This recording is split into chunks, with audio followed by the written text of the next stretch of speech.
Michael McLean two-wheels his way down some of the busiest streets around Florence nearly every day. So basically, I'm just get around, just live like everybody else. McLean fell from scaffolding about 30 years ago and has been in a wheelchair ever since. He says God helps keep him safe on the road. He's the pilot, I'm the co-pilot. So whenever I go out and do what I have to do, he's first. He makes sure I'm okay. He uses the middle of the road instead of sidewalks because he says they're too bumpy and too narrow to handle a wheelchair. I'm really mad about it because you should take care of everybody.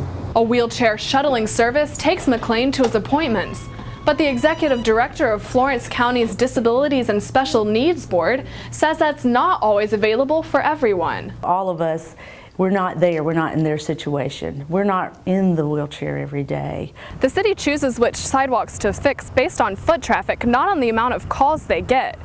And the recession means there's less money to go around. In fact, it costs about $100,000 just to fix 1 mile of sidewalks. Johnson encourages drivers to always pay attention when they're on the road. But I think it's up to all of us to watch out for our fellow person who may be in a wheelchair, to try to understand where they're coming from, what their needs are. So far, McLean has found the streets to be much safer because of watchful drivers and a little something else. I thank God for what I got.